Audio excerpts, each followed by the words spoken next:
लिए वो पर्सनली होता है, सबके लिए होता है। मेरे लिए सदगुरु ने ये पैगाम दिया, मेरे लिए दिया, मेरे लिए दिया, मेरे लिए दिया। आओ साथ संगत, तो गुरु से क्या करता है? गुरु के वचनों पे अमल करता है, ध्यान देता है और उस अपने जीवन में अपनाता है। जिस प्रकार वह बच्चा स्कूल में जब एडमिशन हुआ तो उस क्लास के जो शिक्षक थे, गुरु थे, उनकी बातों को अमल में धारण किया, तभी वो पास किया। उसी प्रकार ये भक्ति का क्लास सदगुरु ने दिया जीवन को सुधारने के लिए। जीवन में जितनी अवगुण है, बुराई है, अकल चलाकी है, सासंगत वो दूर करने के लिए, निवाना बनाने के लिए कि तू आओ सिर्फ सजदा। सासंगत वहाँ हम ज्ञान कक्ष में जब बैठे थे तो हमें क्या था? हमारे अंदर में कुछ नहीं था। हमने सिर्फ सजदा किए, नमस्कार किए कि हे प्रभु मुझे अपने निज स्वरूप का दीदार कराओ। सदगुरु ने क्या किया? माया का ज्ञान दिया। सर्वप्रथम माया का ज्ञान दिया, दूसरा प्रकृति का ज्ञान दिया, फिर ब्रह्म का ज्ञान दिया, चौथा कर्म का ज्ञान दिया। 4 प्रकार का ज्ञान आपको प्राप्त हुई। लेकिन सासंगत वहाँ हमारी धारणा क्या बनी थी कि सिर्फ परमात्मा को देखना। इन 3 ज्ञानों पे हमने अमल रूप नहीं धारण किया। 3 की जो है, जो माया, प्रकृति और कर्म पर हमने ध्यान नहीं दिया। परमात्मा को तो देख लिया, ब्रह्म की अनुभूति तो हो गई, लालच थी, मुक्ति पाना है, प्रभु को पा लेंगे तो मुक्ति मिल जाएगा। लेकिन साथ संगत सदगुरु ने ब्रह्म की प्राप्ति से पहले 2 और ब्रह्म की प्राप्ति के बाद 1 साथ में इसलिए जोड़ रखा है कि अगर हम इसको नहीं अपनाएंगे तो फिर मुक्ति में बाधक बन जाएंगे। क्यों? माया अपना प्रभाव करेगा, प्रकृति अपना प्रभाव दिखाएगा और कर्म भी अपना प्रभाव दिखाएगा। इसीलिए सासंगत हमारे जीवन को सुधारने के लिए सदगुरु ने ऐसा सासंगत ज्ञान का, जो माया, प्रकृति, ब्रह्म और कर्म 4 प्रकार का ज्ञान दिया। आओ सासंगत, जरूरत है कि सिर्फ सदगुरु के वचन पे चले। सासंगत बहुत सारी बातें सदगुरु रोज कुछ न कुछ टॉपिक हमें देते जा रहे। विचारनीय वाली बात है कि क्या हम उस टॉपिक को अपने जीवन में अपना पाए हैं या नहीं अपना पाए। सासंगत की आत्ममंथन, आत्मचिंतन करने की जरूरत है। क्योंकि ज्ञान के प्राप्ति के बाद सदगुरु ने हमें महापुरुष की उपाधि दे दिया। न हमसे जात पूछा, न कर्म पूछा, न वस्त्र देखा, न कोई अवगुण देखा, न किसी की बुराई देखी, न धन दौलत वाला देखा, न गरीब देखा। सासंगत सिर्फ सजदा मात्र से, नमस्कार करते ही अपने आप के स्वरूप का दीदार कराते हुए, 3 कर्म बताते हुए कहा कि जाओ आज से तुम महापुरुष हो। सासंगत सदगुरु ने हमें महापुरुष बना दिया। महापुरुष, पुरुषों में उत्तम, महापुरुष। आओ सासंगत, सदगुरु ने हमारे अंदर में कोई कमी नहीं देखा, कुछ नहीं देखा। तो आओ सासंगत, विनती है चरणों में कि हम भी किसी के अवगुण को ना देखें।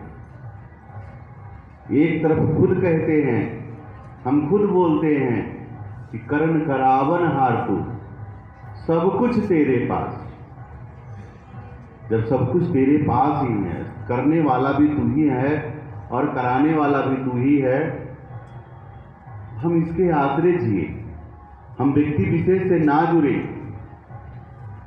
सासंगत महात्मा भजनों में अक्सर गाते हैं, हमें है काम ईश्वर से, जगत रूठे तो रूठन दे। हमें ईश्वर से काम है, प्रभु से काम है, प्रभु को रिझाना भक्ति। अब प्रभु रिझेगा कैसे? क्या सिमरन ही कर लेंगे तो प्रभु रिझ जाएगा? नहीं साथ संगत, रिझाने के बहुत सारे तरीके सदगुरु ने बताए। जैसे पहला, आज का समय का घोषणा क्या? 11 से 1। अब हम जो समय ले रहे हैं गुरु के जो दिया हुआ समय से हम अपनी समय को घुसा रहे हैं। यहाँ मन घुस गया, मन मत घुस गया। तो अगर जहां थोड़ा भी मन मत घुस गया, गुरु खुश नहीं होने वाला। गुरु खुश होता है कि संत का वचन मिथ्या नहीं जाता, वो संत का वचन अटल होता है। जो हुक्म आया सत्य वचन जी, उससे हम एक इधर ना एक उधर। अगर एक इधर उधर करते हैं तो वही बात तो हो गई। लक्ष्मण जी ने अपनी रेखा खींच दी, मां सीता को बता दिया। सासंगत मां सीता भी जान रही है कि सोने की कोई मृग होने वाला, लक्ष्मण जी भी जान रहे, प्रभु राम भी जान रहे, लेकिन माया तो अपना खेल खेलता। फिर भी सासंगत वहां लक्ष्मण रेखा खींची और कहा कि इससे आगे मत बढ़ना। फिर देखा क्या हंस हुई। सासंगत एक से एक सबक सदगुरु अपने जीवन में भक्तों को दिखाने का प्रयास किया कि किस प्रकार मर्यादा को हम पार करते हैं, फिर क्या हश्र होता है। आओ सासंगत, कृपा करो, बख्शीश करो। ये भक्ति की जो मर्यादा है सदगुरु ने बताया है, इसको हम कभी भी पार करने का प्रयास ना करें। हम व्यक्ति विशेष को खुश करने के चक्कर में अपनी मर्यादा को भंग ना करें। हमें ईश्वर से काम है, ईश्वर से रिलेशन, ईश्वर को खुश करना है। ये हम कल्प वृक्ष के सामने बैठे हैं, ये कल्प वृक्ष है। यहां जो मांगेगा वो मिल जाएगा, जो सोचेंगे वो पूरा होगा। सात संगत कल्प वृक्ष होता है। सात संगत जो जो चितवे भगत जन सो सो लेवे मान। जो आप यहां संगत में बैठ के सोचते हैं, अरदास करते हैं, वो ये पूरा करता है। आओ सात संगत, इसका काम ये जाने, आपका जो काम है वो करते जाए। लेकिन सात संगत इसके लिए सदगुरु ने एक मर्यादा बनाया, एक रेखा खींची। भक्ति करने के लिए हम इस धराधाम पे आए, हम भगत बनने के लिए आए। तो भगत बनने के लिए सासंगत सदगुरु ने ये जो सासंगत ज्ञान दिया है, इस पे हम बार बार सासंगत दोहराने का जरूरत है। अब हम स्कूल में जो बच्चे को टॉपिक मिलता है उसको पहले पढ़ाया जाता है, होमवर्क, क्लास वर्क दिया जाता है। क्लास वर्क के बाद वो बच्चा घर को जाता है तो फिर उसको होमवर्क दे दिया जाता है, और फिर होमवर्क करके पूरा करके स्कूल में लाके उसको दिखाता है कि भाई आपने जो टॉपिक दिया था, जो टास्क दिया था, होमवर्क दिया था, उसको हमने पूरा किया। फिर आगे टॉपिक मिलती है। आओ साथ संगत, सदगुरु ने हमें पहले दिन के पहले क्लास में टॉपिक दिया, माया का ज्ञान दिया। साथ संगत इसको हमने साइड कर दिया। प्रकृति का ज्ञान दिया, उसको भी साइड कर दिया। उस पर हम अमल नहीं कर पा रहे हैं, क्योंकि ये बाबा अवतार सिंह जी ने ये भी कहा कि सदगुरु का वह प्यारा सेवक 5 करोड़ों से पहरा दे। क्यों कहा? अवतारवाणी का शब्द है। क्यों कहा? इसीलिए कहा क्योंकि हम पहरा नहीं दे रहे। सासंगत पहले प्रश्न में क्या है कि दान मान धन ईश्वर का, क्योंकि कल की टॉपिक चल रही, कल से सासंगत दास सेवा दल का इंटरव्यू ले रहा था। इंटरव्यू में क्या हो रहा था? संगत में उपस्थिति चेक करना है भाई। अब संगत में उपस्थिति चेक करने के लिए सीधी सी बात है, जो 5 वर्ण को ना मानता है, ज्ञान तो ले लिया, उसकी संगत में उपस्थिति सही नहीं होगी, वो मनमत में भीना होगा, वो सब कुछ दिखता सारे अवगुण से भरा हो। और जो गुरुमत साथ संगत जो 5 प्रणों को मान रहा है वो ऑटोमेटिक है, उसका सब कुछ अच्छा साथ संगत रिजल्ट देखने को मिलता है। अक्सर ट्रेनिंग कैंपों में देखने को मिलता है। आओ साथ संगत, जरूरत है कि सदगुरु का जो पैगाम है 5 प्रण के रूप में, इसको हम अक्षरशः जीवन में उपयोग करें। पहले प्रण में क्या कहा गया कि तन मन धन ईश्वर का दिया हुआ, परमात्मा का दिया हुआ। किसका दिया हुआ? परमात्मा। अब आगे क्या कहा गया कि परमात्मा का समझकर उपयोग करना है, ये प्रभु का समझकर उपयोग करना है, अपना समझ के नहीं। मीन्स अब तो हमारा है ही नहीं, क्योंकि पहले ही मान लिए पहले लाइन में कि तन मन धन ईश्वर का दिया हुआ, परमात्मा का दिया हुआ। दूसरा लाइन में है कि ये परमात्मा अब आपके पास अमानत के रूप में है, परमात्मा का समझकर उपयोग करें, अपना समझ के उपयोग नहीं करें।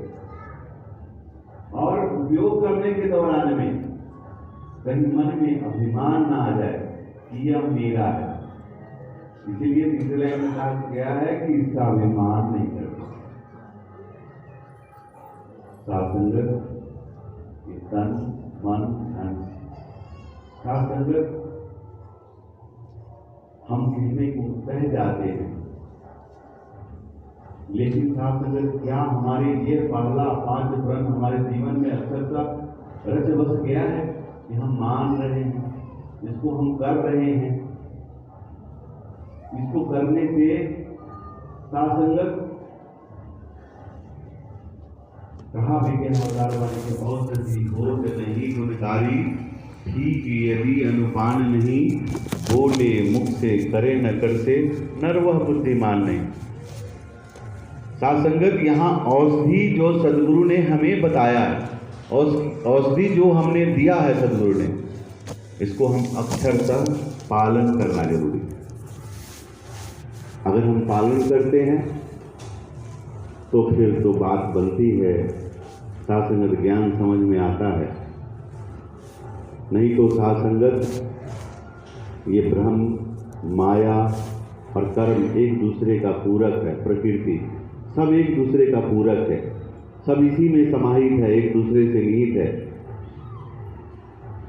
जब निहित है तो हम इससे दूर होते चले जाते हैं, मनमत हावी हो जाती है। साधंगत हम कहते हैं कि ये मन प्रभु का है, धन प्रभु का है, तन प्रभु का है, फिर काहे का साधंगत हमें किसी चीज का गृहांश, ये गृहांश पूरा करना इसका काम। हम इसके पुत्र हैं। हर पिता अपने पुत्र की सुख सुविधा का ख्याल करता है, ऐसा नहीं कि नहीं करता। अगर इस हमारे सुख सुविधा का ख्याल करता है तभी जब हम इसके हुक्म में जीते हैं, हम इसके हुक्म में जीते चले जाएं। साधंगत ये कर्म करावन हार है, ये खुद करेगा, ये सब कुछ करता है, अपने आप करता है। साधंगत ये भक्तों के साथ हमेशा खड़ा होता है। ये कहते हैं जो जो चीज सोचते हैं वो होता है। साधंगत एक बार की बात है, संत समागम समाप्त हुई, महात्मा अपने घर को जाने को हुए। ये निरंकार रूप में अंशंग है, ये जानी जान है, ये घटघटवासी है, ये हमारे सब बात को सुनता है, देखता है, देख रहा होता है। साधंगत एक बहने स्टेशन को जा रही थी, रात्रि का वेला था, समागम समाप्त हुई थी, ऑटो पकड़ी, अंधेरी रात, मन में भावना जगी कि मैं अकेली औरत, ये अकेला टेम्पो वाला, अंधेरी रात, मन में एक भय सा बना। बहन जी ने कुछ नहीं, सुमरन का सहारा दिया, तो ही नंसार मैत्री शरणा मैनु बख्श। साधंगत वहाँ पे रिक्शा वाला, वो जो ऑटो वाला तय किया कि एक पैसेंजर का 20 रुपये। बहन जी ने स्वीकार कर लिया, सत्य वचन, जब स्टेशन को पहुंचते हैं, बहन जी ने 20 रुपया निकाल के दी। ऑटो वाला कहता है नहीं, मैं 40 रुपया लूँगा। क्यों भाई 40 रुपया किस लिए? तो आपके बगल में जो बैठे थे उनका। तो मेरे बगल में कहाँ कोई था? तो नहीं, आपके बगल में सरदार जी बैठा था। साथ संगत वो बहन सिमरन करने लगी, प्रभु से क्षमा मांगने लगी कि हे प्रभु, इस रिक्शे वाले को तूने दर्शन दे दिया, क्योंकि मुझे भय लगा था, तुझे याद किया, तू तो मेरे अंशंग था, तू मेरे पास आ गया, मेरी रक्षा करी। आओ साथ संगत, ये अंशंग है, ये देख रहा होता है, वो रिक्शे वाले को दर्शन देके चला गया। साथ संगत, ये कन वासी है, ये इतना सूक्ष्म है, इतने पास है, जो साथ संगत इसकी कल्पना नहीं कर सकते। साथ संगत बिल्कुल पास। इसलिए आओ साथ संगत, जरूरत है हर पल इसका ध्यान करते जाएं और इसके बातों पर अमल करते जाएं। ये हमेशा आपके साथ खड़ा रहे। ये जो चीज़ सोचेंगे वो होगा, मिलेगा। साथ संगत, इसको सब कुछ पता है, ऐसा नहीं कुछ नहीं पता। साथ संगत, मन में बात उठती है, जैसे महात्माओं ने चर्चा करी, अरदास करी। साथ संगत, उद्धव गीता में उद्धव जी भगवान कृष्ण से कुछ प्रश्न किए कि हे प्रभु, मेरे मन में कुछ शंका है, समाधान कर दो। साथ संगत, भगवान कृष्ण कहे कि अर्जुन, अजय उद्धव बोलो, क्या क्वेश्चन है? तो साथ संगत, उन्होंने क्वेश्चन किया कि जिसका सखा, समय का मुर्शद, समय का मालिक स्वयं नारायण हो, क्या वह दूध कीड़ा में वो हारेगा? क्या वह एक बार 12 वर्ष का वनवास, फिर दोबारा 12 वर्ष का वनवास, 1 साल अज्ञातवास, ये 25 साल जंगलों में भटकना, द्रौपदी का चीरहरण होना, जिसका सखा भगवान कृष्ण है, फिर उसके साथ ऐसा क्यों हुआ? उसके साथ क्यों हुआ? मेरे शंका का समाधान कर दो। साथ संगत, भगवान कृष्ण बड़ा सहज रूप से कहे, हे उद्धव, कि मैं तो सबके साथ होता हूं, लेकिन जो हमें उसके पास रहते हुए वो हमें दूर कर देता है, दूर रखता है, तो फिर तो उसका कल्याण नहीं। जिस प्रकार द्रौपदी का चीरहरण हो रहा था, वो पहले मुझे याद नहीं किया, वो पति को याद किया, राजा को याद किया, सभासद को याद किया, गुरु को याद किया। मैं तो वहीं खड़ा था दरवाजे पे, मैं तो पास ही था। जब जैसे ही वो हमें याद किया, मैं वहां हाजिर हो गया। क्या यह बताओ कि जिस खेल की रचना हुई, ये दुर्योधन जो है उसको नहीं आता था, तो उसने सहारा माना शकुनी का लिया,